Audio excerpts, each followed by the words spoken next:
అని zinnia exit poll చెప్తుంది. మనతో పాటు మల్లు రవి గారు సిద్ధంగా ఉన్నారు, Nagar Kurnool MP, Congress party senior నేత. మల్లు రవి గారు జీ తెలుగు న్యూస్ కోసం సమయం కేటాయించిన ధన్యవాదాలు. ఫోన్ లైన్లో ఉన్నారా?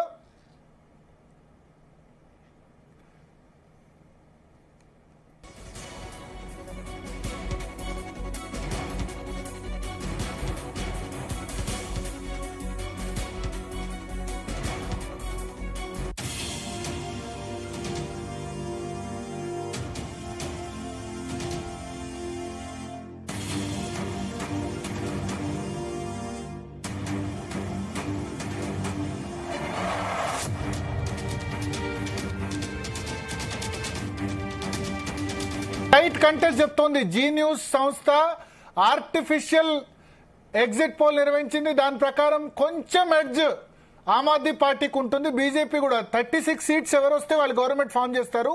బీజేపీకి 31 నుంచి 36 సీట్స్ వచ్చే అవకాశం ఉంది. ఆమ్ ఆద్మీ పార్టీకి 33 నుంచి 38 మధ్య, కాంగ్రెస్ పార్టీకి 0 నుంచి 2 స్థానాలు వచ్చే అవకాశం ఉన్నట్లుగా జీనియా ఎగ్జిట్ పోల్ రిజల్ట్ మనకు కనబడుతుంది. సో ఓవరాల్ గా చూసుకుంటే కనుక ఇప్పటి వరకు వెలువడిన ఎగ్జిట్ పోల్స్ మరొకసారి నేను చదివి వినిపిస్తాను. పోల్ ఆఫ్ పోల్స్ ప్రకారం బీజేపీకి 43, ఆమ్ ఆద్మీ పార్టీకి 27 సీట్లు కనబడుతున్నాయి. చాణక్య స్ట్రాటజీస్ బీజేపీ 39 నుంచి 44 చెప్తుంది. పీపుల్స్ పల్స్ 51 నుంచి 60, పోల్ డైరీ 42 నుంచి 50, పీ మార్క్ 39 నుంచి 49, DV research 36 to 44, so JVC poll 39 to 45, Matrize సంస్థ 35 to 40. ఆమ్ ఆద్మీ పార్టీకి మనకు 2 ఎగ్జిట్ పోల్స్ లోనే కొంత మొగ్గు చూపు కనబడుతుంది. ఆర్టిఫిషియల్ ఇంటెలిజెన్స్ జీనియా ఎగ్జిట్ పోల్లో ప్లస్ దాంతోపాటు మ్యాట్రిజ్ సంస్థ నిర్వహించిన ఎగ్జిట్ పోల్లో మాత్రమే కనబడుతుంది. మనతో పాటు శ్రీధర్ రెడ్డి గారు జాయిన్ అయ్యారు, బీఆర్ఎస్ నేత. శ్రీధర్ రెడ్డి గారు, జీ తెలుగు న్యూస్ కోసం సమయం కేటాయించిన ధన్యవాదాలు. What is your reading? Exit poll చూసిన తర్వాత మీకు ఏమనిపిస్తోంది? మెజారిటీ ఎగ్జిట్ పోల్స్ బీజేపీ చెప్తున్నాయి, 1-2 మాత్రం వస్తే బార్డర్ లో ఆమ్ ఆద్మీ పార్టీ రావచ్చు అని చెప్తున్నాయి. బట్ బీజేపీ గెలిస్తే ల్యాండ్ స్లైడ్ విక్టరీ రావచ్చని మెజారిటీ ఎగ్జిట్ పోల్ చెప్తున్నాయి. ఏమంటారు మీరు? That is true. ఎందుకంటే ఇప్పుడు గత 5 సంవత్సరాలుగా ఎప్పుడు కూడా కేజ్రీవాల్ ప్రభుత్వాన్ని కేంద్ర ప్రభుత్వం కుదురుగా పనిచేసుకొనివ్వలేదు. అనేకమైనటువంటి అవినీతి కేసులు పెట్టి వాళ్ళ శాసనసభ్యులను గాని మంత్రులను గాని చివరికి కేజ్రీవాల్ ను కూడా ఒక కేసులో ఇరికించి సుదీర్ఘకాలం జైల్లో పెట్టే సందర్భాన్ని మనం చూసినాం. మొత్తంగా ఏంటంటే పరిపాలన అక్కడ అస్తవ్యస్తం అయ్యే విధంగా, పరిపాలనను చేయనీయకుండా పూర్తి స్థాయిలో అడ్డుపడిన విషయాన్ని కూడా మనం చూసినాం. అవినీతి పరులను ముద్ర వేసే ప్రయత్నం చేశారు, లేకపోతే రకరకాలుగా జరిగినటువంటి ఒక కార్యక్రమాలను కూడా ప్రత్యేకించి విద్య, వైద్యం, మంచినీటి సరఫరా ఇట్లా కొన్ని అంశాల్లో ఢిల్లీ ప్రభుత్వం బాగా పనిచేసిందనే విషయం ప్రజల్లో ఉంది. లేకపోతే ఇవాళ ఈ రకమైనటువంటి ఫలితాలు ఎగ్జిట్ పోల్స్ లో రావు. బీజేపీ ఆడ కేంద్ర స్థానం ఢిల్లీలో ఉండి కూడా, మూడోసారి అధికారం వచ్చి కూడా, ఇంత మేరకు వాళ్ళకు ఉన్నటువంటి శక్తియుక్తులను మోహరించిన తర్వాత కూడా ఆపదిష్టానాన్ని ఇంత మేరకు పూర్తి స్థాయిలో ఒత్తిడికి గురి చేసినా కానీ మీకు వచ్చినటువంటి యొక్క ఎగ్జిట్ పోల్స్ ఫలితాన్ని చూస్తే మాత్రం కొంత బీజేపీ శ్రేణులకు కానీ బీజేపీ నాయకత్వానికి కలవరం కలిగించే అవకాశం ఖచ్చితంగా ఉంది. ఇప్పటికి కూడా మనము ఎగ్జాక్ట్ పోల్స్ రిజల్ట్స్ వచ్చినప్పుడు చూడాల్సిన అవసరం ఉంది. యాజ్ యూ సెడ్, ఒకవేళ నిజంగానే సరే డబుల్ ఇంజిన్ సర్కార్ రావాలని చెప్పేసి వీళ్ళు చెప్పిన చాలా చోట్ల ఆ ప్రయత్నాలు ఫలించలేదు. కానీ ఈ మధ్య కాలంలో ఆఖరికి కేంద్రంలో కూడా మీరు చూశారు, 304 నుంచి 240కి వెళ్లారు. కాబట్టి ఖచ్చితంగా చంద్రబాబు నాయుడు మీద, నితీష్ కుమార్ మీద ఆధారపడకపోతే, వాళ్ళను ప్లీజ్ చేయకపోతే, వాళ్ళ రాష్ట్రాలకి ప్రత్యేక నిధులు ఇవ్వకపోతే బతికే పరిస్థితి. కాబట్టి ఢిల్లీలో కూడా మనం ఏదో 100% అయితే ఒకటి Zee News artificial intelligence poll లో మాత్రం కొంచెం బార్డర్ లో ఆమ్ ఆద్మీ పార్టీకి అవకాశం ఉంది. 33 to 38, 31 to 36 అంటారు. అయితే ఇక్కడ ఒకటి ఇంపార్టెంట్ క్వశ్చన్ అడిగారు మీకు. ఈ ఎగ్జిట్ పోల్ లో అడిగిన క్వశ్చన్ ఏంటంటే, మీ ఈ ఎన్నికల మీద లిక్కర్ స్కామ్ ప్రభావం ఉంటుందా అంటే మెజారిటీ ప్రజలు లిక్కర్ స్కామ్ ప్రభావం ఉంది అని చెప్పారు. ఇది అంటే ఆమ్ ఆద్మీ పార్టీనితో పాటు బీఆర్ఎస్ ను కూడా కుదిపేసిన అంశం. లిక్కర్ స్కామ్ సంబంధించి. అంటే అక్కడ భరత్ గారు ఇక్కడ ఇప్పుడు- తెలంగాణలో దీన్ని బీజేపీ యూజ్ చేసుకుంది, అక్కడ కూడా యూజ్ చేసుకున్న పరిస్థితి. సో పరోక్షంగా ఆమ్ ఆద్మీ పార్టీ ఓటమికి బీఆర్ఎస్ కూడా కారణమా? ఇక్కడ వాళ్ళు ఇప్పుడు ఓడిపోవడం ఒకటండి, జరుగుతుంది. ఆ కేసులో నిజం ఎంత ఉందో అబద్ధం ఎంత ఉందో పూర్తి స్థాయిలో విచారణ జరిపి తేల్చాలి. ప్రైమా ఫెసి ఉన్నటువంటి ఆధారాలు కొన్ని చూపించి ఏ దర్యాప్తు సంస్థ అయినా ప్రత్యేకించి ఈడీకి ఉన్నటువంటి విశేషమైన అధికారుల మేరకు అరెస్ట్ చేశారు. సుదీర్ఘకాలం ఎట్లయితే ఇవాళ బీజేపీ కేంద్ర ప్రభుత్వంలో ఉండి ప్రతిపక్ష పార్టీ నాయకులను కానీ వాళ్ళని ఎట్లా ఇబ్బంది పెడుతుందో మనం చూసాం. చట్టాన్ని వాడుకున్న విషయాన్ని మనం ఇప్పుడు చూసినాం.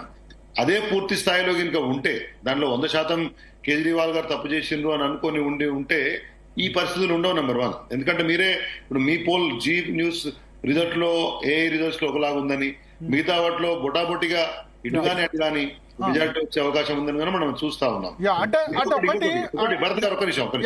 అంటే ఇంకో సర్వేలో నేను చూశాను 2-3 సర్వేలు. వ్యక్తిగతంగా కేజ్రీవాల్ గారి పర్ఫార్మెన్స్ ఎట్లా ఉంది, కేజ్రీవాల్ ను ముఖ్యమంత్రిగా మీరు ఎన్నుకుంటారంటే మెజారిటీ శాతం కేజ్రీవాల్ కి అనుగుణంగా వచ్చింది. ఆ విషయంలో మనం గమనించాల్సిన అవసరం ఉంది. అంటే ఇవి బట్టగాల్చి మీద వేసినప్పుడు కొంత మేరకు కొన్ని వర్గాలు నమ్మే అవకాశం ఉంటుంది. బీజేపీ మద్దతుదారులు కన్సల్టేట్ గా ఉండే అవకాశం ఉంటుంది. అంటే మనకి ఇంతకుముందు పీపుల్స్ పల్స్ నుంచి దిలీప్ రెడ్డి గారు ఉన్నారా? దిలీప్ రెడ్డి గారు చెప్పిన దాని ప్రకారం ఏంటంటే లిక్కర్ స్కామ్ అనేది చాలా ఎఫెక్ట్ చూపించింది. ఎందుకంటే అరవింద్ కేజ్రీవాల్ ఒక విధంగా వేరే అనుకున్నారు. ఏంటి, ఈయన రాజకీయాల్లో కరప్షన్ కు వ్యతిరేకంగా వచ్చిన వ్యక్తి, ఈయనే కరప్షన్ లో ఇరుక్కోవడం అన్నది చాలా గేమ్ చేంజర్ అని చెప్తూ వచ్చారు. సో ఇది ప్రధానంగా గోవా ఎలక్షన్ లో సంబంధించిన వచ్చిన అభియోగం. రెండవ ప్రధాన అంశం ఏంటంటే మిడిల్ క్లాస్ ఈసారి దూరం అయిపోయింది. ఏదైతే ఆయన శీష్ మహల్ అంటే కేజ్రీవాల్ ఒకప్పుడు 2014లో ప్రమాణ స్వీకారం చేసినప్పుడు మెట్రోలో ఆయన ట్రావెల్ చేసి ఆయన కుటుంబ సభ్యులు కూడా విఐపి ఏరియాలో కూర్చోకుండా ప్రమాణ స్వీకారం చేశారు. అటువంటిది ఆయన ఇంట్లో ఒక రాజమహల్ పెద్ద బంగ్లా కట్టుకున్నారు ఢిల్లీ ముఖ్యమంత్రి నివాసంలో. చూస్తే 60 ఏసీలు బయటకు వచ్చాయి. శీష్ మహల్ అని పేరు పెట్టారు. ఈ 2 క్యాంపెయిన్స్ బాగా వర్కౌట్ అయినట్టయితే నాకు కనిపిస్తుంది శ్రీధర్ రెడ్డి గారు. ఖచ్చితంగా. ఇప్పుడు ఒకటండి, ఏదైతే లక్ష్యాలు లేకపోతే ఏదైతే క్యారెక్టరిస్టిక్స్ లేకపోతే ఏదైతే గుణం మీరు ముందు చూపించి ఏదైతే క్వాలిటీస్ చూపించి ప్రజల దగ్గరికి వెళ్ళి వాటికి భిన్నంగా మీ వ్యవహార శైలి ఉంటే ఖచ్చితంగా irrespective of political parties people will take that into account. ఖచ్చితంగా తీసుకుంటారు. అంటే ఇప్పుడు మనము ఆడంబరానికి దూరంగా ఉంటామని చెప్పేసి కేజ్రీవాల్ గారు చెప్పారు. ఆయన సొంత మారుతి కారులోనే వెళ్ళడము, లేకపోతే నార్మల్ బిల్డింగ్ లో ఉండడము, ఆ తర్వాత సెక్యూరిటీ కన్సర్న్ ఉందని చెప్పేసి 2 బిల్డింగ్స్ సిమిలర్ గా ఉన్న వాటిని తీసుకోవడము. అది ఒకవేళ ఇప్పుడు శీష్మాల ఇప్పుడు ఒకటి బీజేపీ ఇవాళ పరిస్థితులలో వాళ్ళకున్న యంత్రాంగం మేరకు చిన్న అంశాన్ని కూడా చాలా ప్రబలంగా ముందుకు తీసుకుపోయేటువంటి యంత్రాంగం వాళ్ళ దగ్గర ఉంది. రైట్ ఫ్రమ్ సోషల్ మీడియా నుంచి మొదలుపెట్టి మెయిన్ స్ట్రీమ్ మీడియా. పోయిన 5 సంవత్సరాలుగా మెయిన్ స్ట్రీమ్ మీడియాలో బీజేపీకి అనుకూలంగా ప్రచారం చేసే వర్గం అరవింద్ కేజ్రీవాల్ అనేటటువంటి వ్యక్తిని ఒక రేంజ్ విలన్ గా చూపించే ప్రయత్నం చేశారు. అనేకమైన చర్చలలో నేను కూడా పార్టిసిపేట్ చేశాను. అవతల బీజేపీ నుంచి కానీ లేకపోతే ఆ మీడియా వర్గాలు కానీ ఏ రకంగా ప్రచారం చేశాయి. దానికి తోడు ఈ పర్టికులర్ లిక్కర్ కేసుని ఏదైతే ఇష్యూ ఉందో ఢిల్లీ పాలసీ ఇష్యూని, ఆ పాలసీని పూర్తి స్థాయిలో అమలు చేసింది లేదు. అక్కడ వచ్చినటువంటి ఫిజికల్ లాస్ గవర్నమెంట్ కి జరగలేదు. కాకపోతే ఇట్లా అనుకుంటున్నారు, అట్లా చేద్దాం అనుకున్నారు అనే ఒక నోషనల్ లాస్ ని వాళ్ళు ఎక్స్ప్రెస్ చేసి వేరే లెక్కలతో పోల్చి కొంతమేరకు ఆయన ఒక పూర్తి స్థాయి అవినీతి పరుడుగా చిత్రీకరించే ప్రయత్నం మాత్రం చేశారు. ఇవాళ ఒకటండి, దేశం మొత్తంలో ఒక్కొక్కటి భరత్ గారు ఒక మంచి నివాసం ఉంటేనే ఒక నాయకుడు అవినీతి పరుడు అయిపోతే దేశంలో ఉన్నటువంటి కాంగ్రెస్ పార్టీలో వివిధ పార్టీలలో ఉండి అవినీతి చేసి టీడీపీలో ఉండి రాజ్యసభ ఎంపీలుగా ఉండి ఏమంటారు ఆంధ్ర మాల్యాలు అనిపించుకున్న వాళ్ళందరూ బీజేపీలోకి వచ్చి పునీతులైన ఉన్నారు. ఏంటంటే రాజకీయంగా మలినం చేసి విజయాలను సాధించవచ్చో బీజేపీ ఒక బ్రహ్మాండమైన ప్రయోగశాలగా మారింది. దాని ఫలితం ఏమన్నా ఇబ్బంది అయితే కేజ్రీవాల్ కి అవుతుండొచ్చు. కానీ ఈ మేరకు బొటాబొటిగా అటు ఇటు ఉండడం కూడా కేజ్రీవాల్ విజయంగానే నేను భావిస్తాను. ఇప్పుడు ఒక్క నిమిషం మీరు లైన్ లో ఉండండి. మనతో పాటు నాగేష్ గారు, సీనియర్ జర్నలిస్ట్.